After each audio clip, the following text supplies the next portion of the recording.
Festival looking at closing the gap and what's being described as a worsening crisis in youth incarceration. We're joined now by Dan Borscher, who's at the GARMA Festival in Arnhem Land, with a special guest. Morning to you, Dan.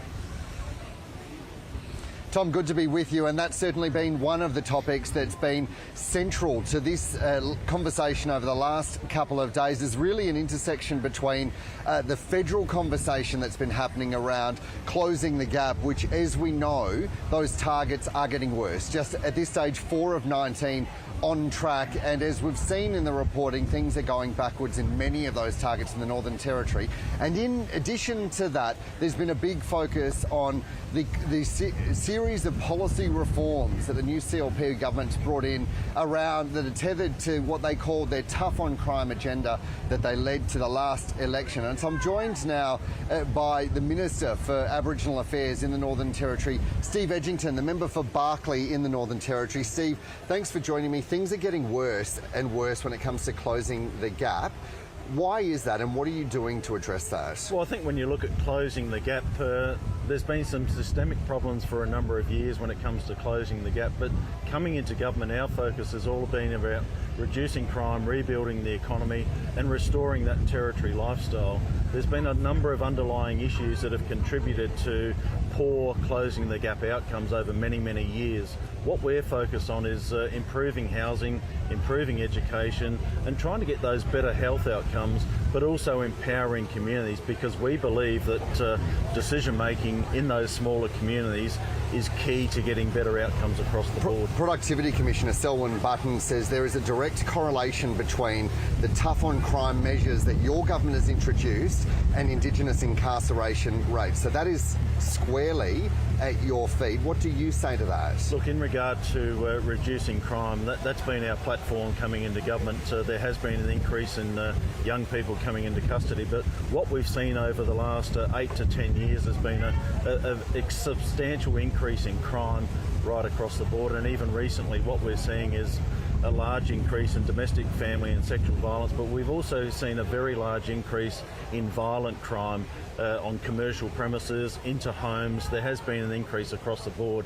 What we're focused on is not only reducing crime, but working from the grassroots level and tackling those root causes of crime. But that's what experts are saying you're not doing, that you're not working from the grassroots, that you're not tackling the core issues. In fact, we've heard from Katie Kiss, the Aboriginal and Torres Strait Islander Social Justice Commissioner, who says just that's the impact of your policies. The NT's Commissioner for Children is saying that your policies around tough on crime and the way they affect Aboriginal children is having a detrimental impact, and we'll see an increase in crime. Well, let's have a look at the bigger, broader picture when it comes to housing. What we do know... But can I just hold you to that? We can talk about housing in a moment, but I want you to respond to those two commissioners saying your policies are making things worse. Well, those policies aren't making things worse. What we do know coming into government is that there's been a substantial increase in crime. Those crime rates are slowly coming down. The crime rates have been around for a long, long time. We've been in government for 11 months. What we're trying to do is get on top of the issues that we're being faced with coming into government. So what we're focused on is working with young people right across the board and working with families across the board to try and bring crime down. What we will see over the short term is that we have seen an increase in those in detention. This is the reports of children, more than 400 held in watch houses for around 6 months, although we don't actually know how long because the police data is... And this is the issue. We don't know how long, but there has been 400, as reports are saying, 400 come in contact with the police during that period. As of March, what we do know is that there was roughly about 30 Aboriginal Territorians in youth detention. That's the statistics that I've seen right up until March this year. But coming into government... How can you be confident with that, Minister, when the police, by their own account, are saying they're not keeping the data on that? How is that the case in 2025? Well, I think the data is there, and yes, we've seen... The police said they didn't have the data of how long those children have been in their custody. That's right, and that's matter for the police systems that are being used at the moment. And you're an ex-copper yourself. Right. How is it that data's not being kept in an accurate way in 2025? Well, I would say that the data is probably there. It's a matter of retrieving the data when it comes to how long young people have been in in watch houses or in custody or in detention, but the reality is that as of the 31st of March there was roughly about 30 young people in detention.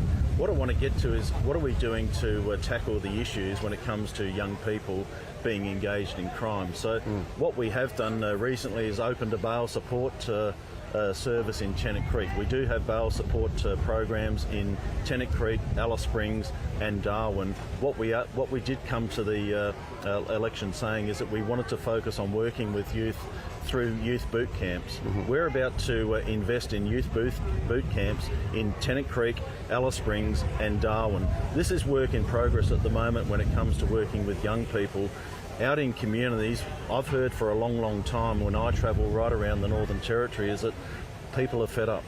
People are fed up. Over 89% of victims are Aboriginal people when it comes to domestic, family and sexual violence.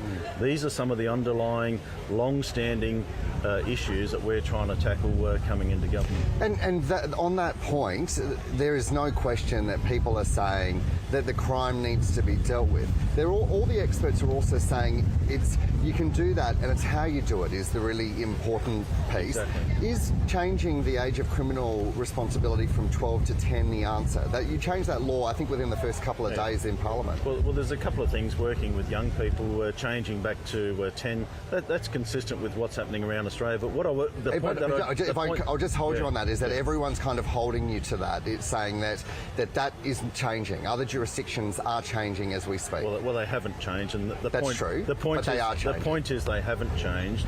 What we're saying is that with the reduction in age, what we are doing is focus. We've got a program at the moment called the Circuit Breaker Program.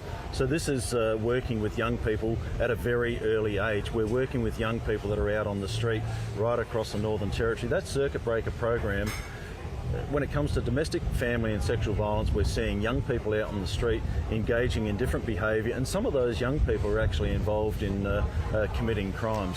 We're investing $36 million a year on, year out. This is not year by year funding. We've committed to delivering $36 million per year, every year, to tackle domestic, family and sexual violence, and through that Circuit Breaker program we've already got over 100 family responsibility agreements in place, working with those families, and that's tackling these issues early to ensure that young people aren't getting involved in crime. And just finally, Minister, we've heard from Selwyn Button, the Productivity Commissioner, saying that if jurisdictions such as this one are not meeting the Closing the Gap targets, that the Commonwealth should be or may consider looking at funding models and really tying money to outcomes. What do you respond to that? Look, we've already got lots of tied funding, and I did want to get to the $4 billion housing agreement.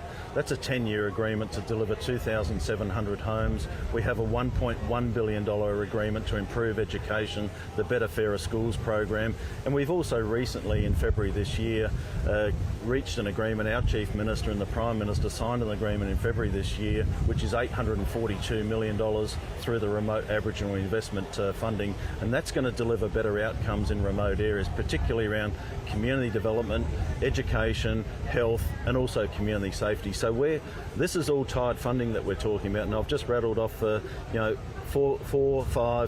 $6 billion, which is tied money. Should there be more? Selwyn Button is saying that this is something that needs to be considered, that simply the data is not changing, the lives impacted have not shifted, so shouldn't that be something that the Commonwealth looks at? Let me say, we've been in government 11 months.